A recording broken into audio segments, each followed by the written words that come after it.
L'actualité à Nancy et ailleurs. Durant 3 jours, l'hôtel de ville de Nancy va accueillir plusieurs dizaines d'exposantes à l'occasion de la 9e édition du salon Talent de Femmes. Ce sera du 5 au 7 mai. Lydia Laubry, bonjour. Bonjour.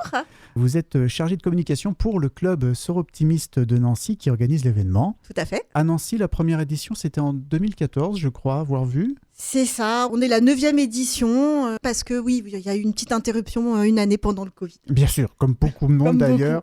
Voilà. Mais ça existe un peu partout en France, les salons Talent de Femmes. Ça existe un peu partout en France, c'est une initiative donc du club Soroptimiste et l'idée c'est de mettre en valeur justement les femmes, leurs talents, les pousser éventuellement à essayer de vivre de leur activité, de leur passion, de leur art, de leur artisanat. Voilà, on leur donne un peu les premières vitrines. Et c'est vraiment tout le rôle du club Soroptimiste pour expliquer un peu ce qu'est un club Soroptimiste, parce que ça existe depuis très longtemps, dans plusieurs pays, même un peu partout dans le monde. C'est quoi alors ?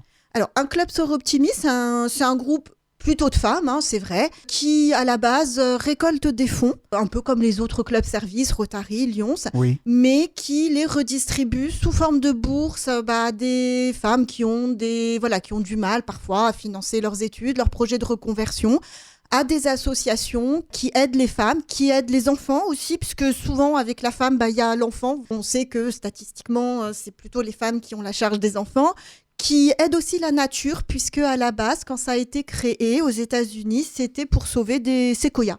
Voilà, du coup, on est aussi assez tourné vers la nature en général et l'environnement. Et le thème, d'ailleurs, cette année reprendra bien sûr cette sensibilité par rapport à la nature. On va y revenir. Vous, pour parler de votre engagement dans le club Soroptimiste, c'est venu comment ? Alors moi au départ j'habitais en Alsace, à Mulhouse. J'avais déjà depuis très longtemps des engagements dans les clubs services. Quand j'avais 20 ans, 22 ans, j'ai dû commencer à la jeune chambre économique. Puis à partir de 40 ans, on ne peut plus y être à cette jeune chambre économique.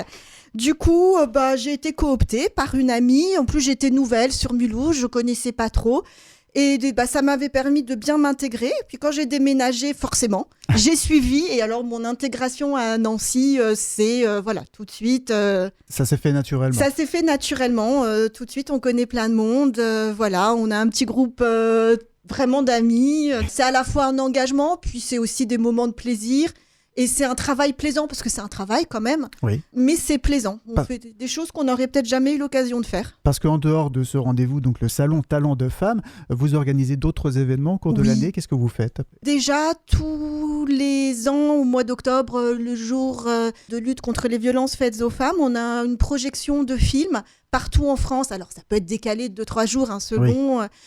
Donc nous, on fait ça au Royal Saint-Max et on projette un film en relation avec les violences. C'est pareil, les fonds toujours vont pour ces femmes. Octobre Rose aussi, en partenariat avec le lycée Charles de Foucault et une association qui s'appelle les Petits Bonnets de l'Espoir. On fait des collectes de t-shirts et les Petits Bonnets de l'Espoir transforment ces t-shirts en bonnets qu'on distribue dans les hôpitaux pour les femmes qui se retrouvent tout à coup face à des maladies graves, des chimios et qui n'ont plus de cheveux. Elles ont au moins ce petit bonnet qui leur remonte le moral. On a des actions un peu plus de convivialité également. Pour les actions un peu récurrentes. Bien sûr, on peut suivre votre actualité. Vous avez un site internet, les réseaux sociaux, ça bien sûr. Et ce rendez-vous, donc salon Talent de Femmes, qui va se dérouler, je le rappelle, du 5 au 7 mai à l'hôtel de ville de Nancy, donc sur 3 jours, avec cette mise en avant donc de talents de femmes, qu'elles soient artisans, écrivains. Votre marraine cette année est une auteure. Nadège Viel. Nadège Viel, donc qui est un ingénieur, agro-ingénieur de formation, qui est sensibilisé aux causes de l'environnement et donc qui va être notre marraine cette année. On a également un partenariat avec le Hall du Livre et on va avoir, alors là on a travaillé plus sur les enfants, on a également une Chloé Almera qui va venir dédicacer son livre et faire des ateliers d'illustration pour les enfants vendredi après l'école. Avec cette sensibilité donc toujours avec la nature, parce que l'année dernière donc la thématique c'était arbre et nature, cette année c'est L, E2LES et l'eau. Ouais. Expliquez-nous un peu pourquoi ce thème cette année. Alors déjà, on est dans la continuité de nos thèmes nature. L'eau, en plus, c'est quand même, ça inspire toujours nos artistes, nos artisanes, la goutte d'eau, l'eau. C'était assez générique pour que tout le monde puisse s'y rallier. Et surtout parce que il y a quand même eu sur Nancy le gros projet de Nancy Thermal. Et donc, on s'est dit que c'était peut-être aussi l'occasion de faire le lien avec cette superbe ouverture qu'on retrouve sur Nancy.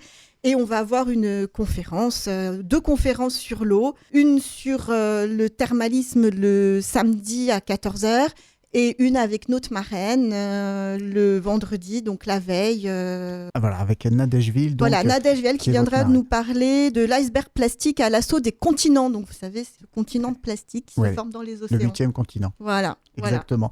Donc voilà, 2 conférences, mais il va y avoir plein d'autres choses sur ces 3 journées. Combien d'exposants seront présents ? Alors, on a un peu plus d'une vingtaine d'exposantes, plus aussi des artistes un peu ce que moi j'appelle des artistes du vivant, comme des chants de gospel. On a la musique, la MAI, Musique Académie Internationale. On leur laisse scène ouverte vendredi à partir de 14h, 14h, 14h30, pour que les étudiants puissent se produire. Beaucoup d'animations, ateliers aussi pour les enfants. Et puis, on a toujours un événement qui marche bien, c'est le défilé de mode. Avec nos créatrices de vêtements, éventuellement de bijoux qui participent. Et vous avez facile à trouver justement des exposantes, des créatrices. Ils viennent de la région essentiellement ? Cette année, essentiellement de la région. Alors oui, on existe depuis longtemps, donc on commence à avoir une petite popularité, on commence à être connu. Donc on a un comité, on reçoit les dossiers, on sélectionne, on essaye d'être un peu varié, de mettre un peu de tout, de changer. Et puis bon, même si on veut toujours faire du renouveau en se disant, allez, on est la première vitrine, on a aussi des exposants fidèles qui reviennent tous les ans et on peut leur dire non.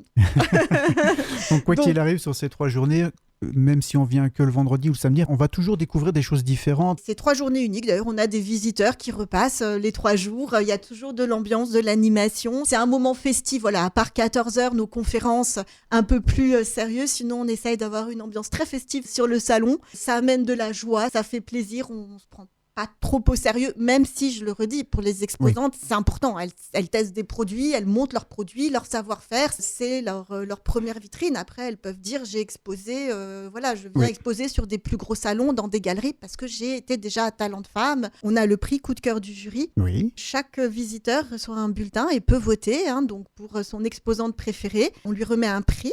L'année dernière, c'était Fabienne Lecomte qui revient cette année, qui a aussi un prix au Sort Optimiste National. Donc, elles sont du coup de fait sélectionnées pour ce prix. Et ça leur permet, ça les valorise.